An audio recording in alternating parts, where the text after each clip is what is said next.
आघात प्रेमाचा. लेखिका प्रिया उंबरकर. वाचक स्वर सिद्धी गायकर.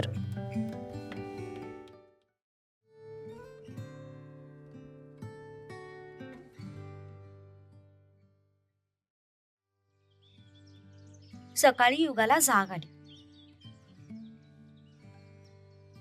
थोडी चळवळ करत तिने डोळे उघडले. डोळे उघडताच तिला समोर खिडकीचे व्हाईट कर्टन्स दिसले. तसा तिने एक आळस दिला आणि ती उठून बसली.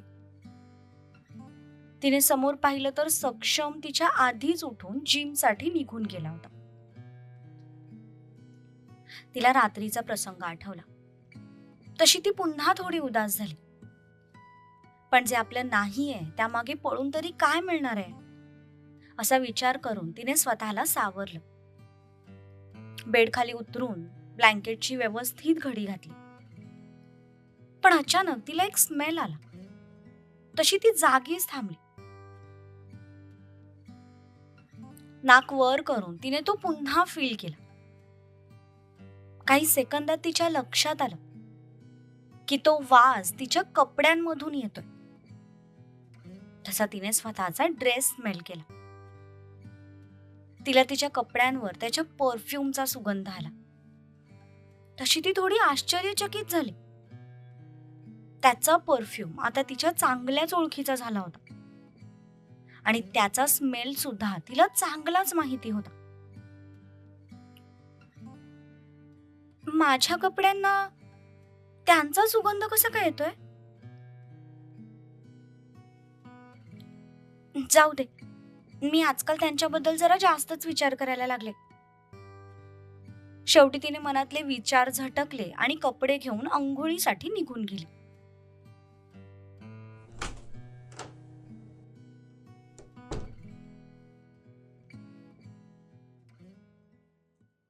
एका तासाभरानंतर सर्वजण नाश्त्याच्या टेबलवर जमले. आज युगाने सर्वांसाठी पोहे आणि शिरा बनवला होता. त्यासाठी आज ती लवकरच किचन मध्ये आली होती. अरे वा, सुगंध तर मस्त येतोय की. अरे वा वहिनी, शिरा. ए गायबान्या, तुला फक्त प्लेटभर मिळेल, बाकी सगळा माझा आहे. डॅड, ही तर चीटिंग आहे ना. तू जर परत मला डॅड बोललास ना तर तुला लांब कुठेतरी जंगलात सोडून येईन, सांगून ठेवतोय ध्रुव. चालेल मला डॅड, पण आधी मी शिरा खाणार आणि मग जंगलात जाणार. वहिनी, चल पटकन मला शिरा वाढ. पोहे थोडे दिलेस तरी चालतील, पण शिरा मात्र जास्त हवा. तशी युगा हसूनच त्याच्याजवळ गेली. तिने त्याच्या प्लेटमध्ये शिरा आणि पोहे सर्व्ह केले. असंच युगाने एक एक करत सगळ्यांना नाश्ता वाढला. सगळ्यात शेवटी ती सक्षम जवळ आली. पोहे वाढून झाल्यानंतर ती त्याच्या प्लेटमध्ये शिरा वाढणार तितक्यात त्याने हात मध्ये घेतला. गोड नाही आवडत मला. समू, आवडत नसलं तरी थोडं घे. अरे इतक्या सकाळी उठून तिने सगळ्यांसाठी नाश्ता केलाय, निदान थोडं तरी खा. माईंच्या आग्रहास्तव त्याने त्याचा हात मागे घेतला. ते बघून तिला समाधान वाटलं. तिने त्याच्या प्लेटमध्ये थोडा शिरा वाढला. सगळ्यांना वाढून ती सुद्धा नाश्ता करायला बसली. सगळ्यांनी तिने बनवलेल्या नाश्त्याचं कौतुक केलं. सत्या, शिवा, सूर्या तिघांनी सुद्धा तिला तिच्या या गुणासाठी नेक सुद्धा दिला. सत्याच्या मनात सुद्धा तिला घेऊन बरेच डाऊट्स होते, पण तरीही सासऱ्याचं कर्तव्य तो विसरला नव्हता. आज तिच्यावर डाऊट आहे म्हणून तिच्याशी वाईट वागणं त्याच्या मनाला पटत नव्हतं. सक्षमने पण तिच्यासोबत तसं काही वागावं अशी त्याची अजिबात इच्छा नव्हती. त्याने फक्त नवरा बायकोच्या नात्यासाठी थोडं थांबावं इतकंच त्याला वाटत होतं. सगळ्यांनी तिने बनवलेल्या नाश्त्याचं कौतुक केलं, पण सक्षम एका शब्दानेही काही बोलला नव्हता. पण त्यांनी निदान ताटात वाढलेलं सगळं संपवलंय, यावरून त्याला आवडलं असणार अशी तिने तिच्या मनाची समजूत घातली. भाई, एक विचारू? काय ध्रुव? अरे लग्न झालं, सगळ्या विधी झाल्या, देवदर्शन झालं आणि आता रिसेप्शन पण झालं. मग आता पुढे काय? पुढे पुढे काय? अरे भाई, वहिनीला हनीमूनला कुठे घेऊन जातोयस? तसा नाश्ता करणाऱ्या युगाला जोरदार ठसका लागला. अगं हळू, हे घे पाणी पी. तिच्या शेजारी बसलेल्या ताराने लगेच तिच्या पाठीवर चोळत तिच्या समोर पाण्याचा ग्लास पकडला.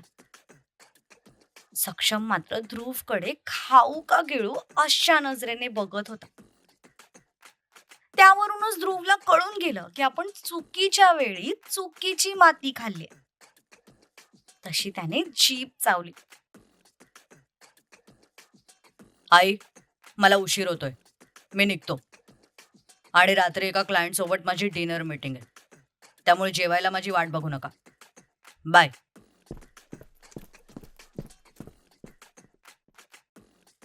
ध्रुवच्या प्रश्नाला काहीही उत्तर न देता सक्षमने पाठीमागे ठेवलेलं ब्लेझर उचललं आणि ताड ताड पावलं टाकत तो घराच्या बाहेर पडला.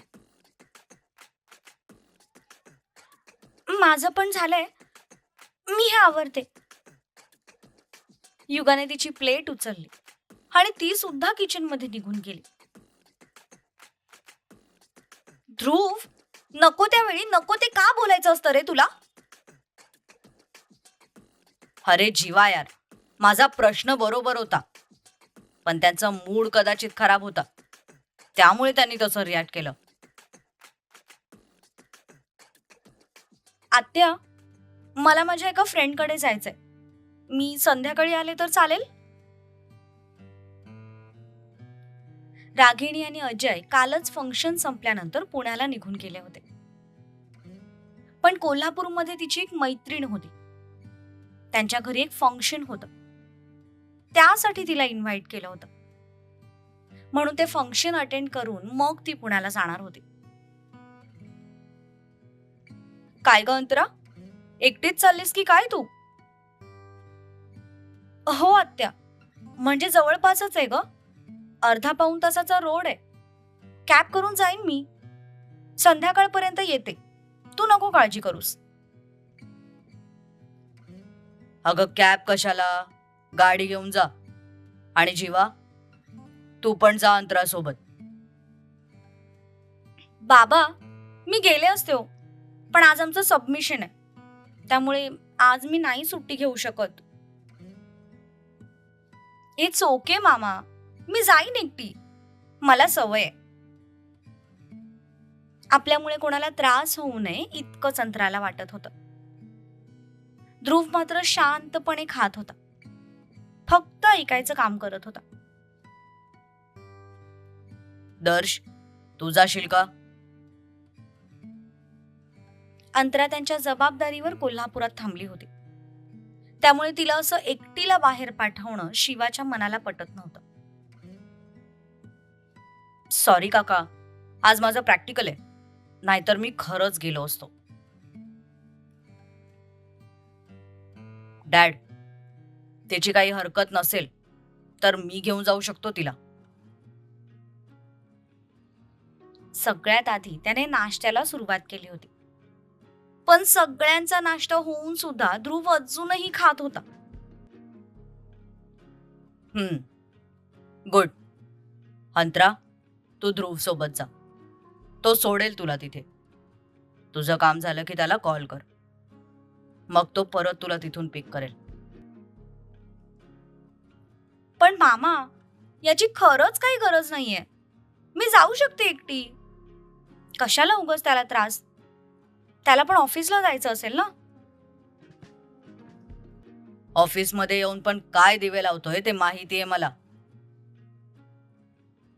शिवाने तिरक्या नजरेने ध्रुवला टोमणा मारला, पण त्याच्या चेहऱ्यावरची एक रेष सुद्धा हलली नाही. जणू त्याला अशा बोलण्याची सवय होती. अंतरा, हे बरोबर बोलतात. एकटीने जाण्यापेक्षा ध्रुव सोडेल तुला. तसा मात्र आता अंतराचा नाईलाज झाला. कुठून दुर्बुद्धी सुचली आणि आपण इथे थांबलो असं तिला झालं. त्यापेक्षा कालच्या काल तिकडे जाऊन तिथेच मुक्काम केला असता तरी परवडलं असतं, असा सुद्धा विचार तिच्या मनात येऊन गेला. पण आता झालेली चूक सुधारता येण्यासारखी नव्हती. तिने त्याच्याकडे पाहिलं तर ध्रुव तिच्याकडे बघून खट्याळ नजरेने हसत होता. आणि त्याने हे मुद्दाम केलंय हे न कळण्या इतकी ती मूर्ख नव्हती. तिने सुद्धा त्याला एक खुन्नसवाली नजर दिली आणि उठून आवरण्यासाठी म्हणून निघून गेली.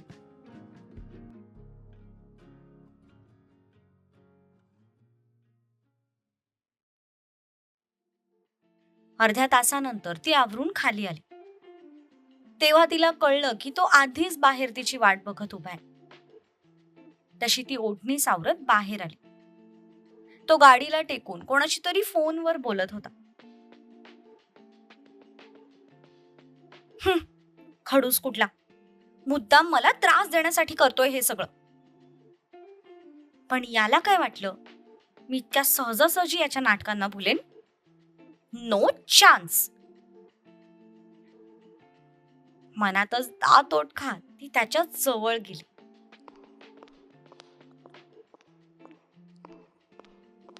हा, मी येतोय आज तिकडे. मध्ये 3 तासाचा वेळ आहे मला. तुला शक्य असेल तर भेटू आपण. ध्रुव पाठमोरा होऊन कोणाशी तरी फोनवर बोलत होता. पण हे ऐकून ती मात्र जागी थांबली.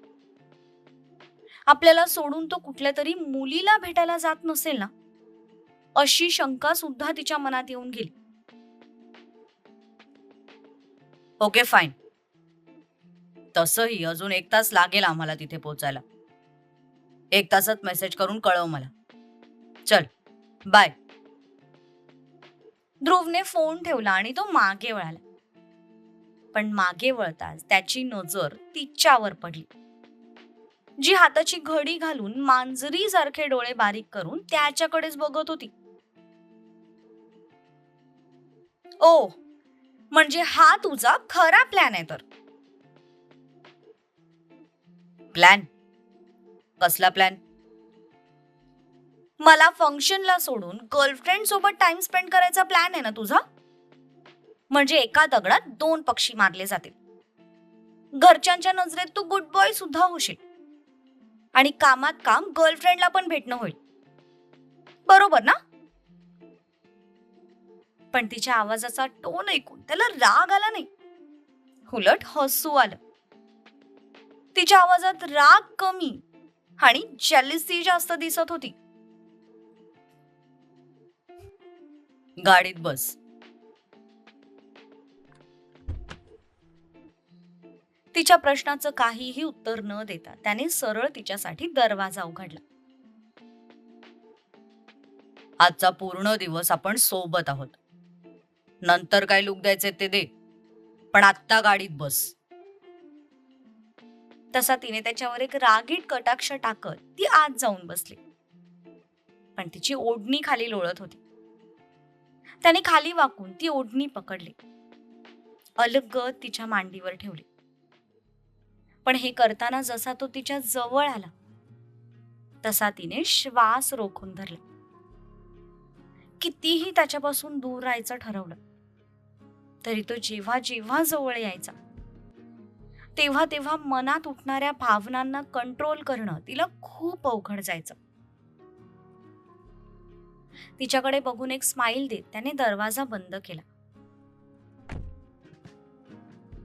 डोळ्यांवर गॉगल चढवत तो फिरून ड्रायव्हिंग सीटवर येऊन बसला.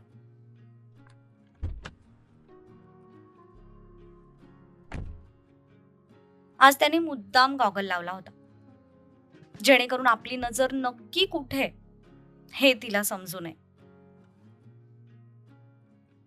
मॅडम, सीट बेल्ट लावाल का? तसं तिने रागातच सीट बेल्ट लावला. आज वातावरणात खूपच गरमी आहे, नाही? टेम्परेचर बरंच वाढलेलं दिसतंय. ध्रुव आपल्यालाच टोमणा मारतोय हे तिला समजलं होतं. तिच्याकडे बघून तो पुन्हा हसला. त्याने कार स्टार्ट केली.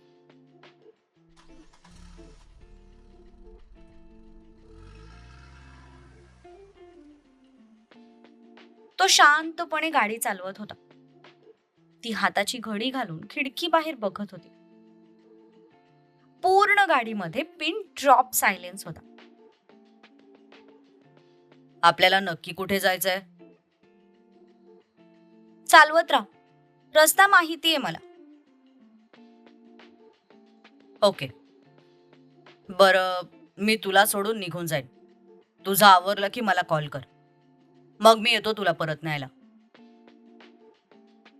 काही गरज नाही.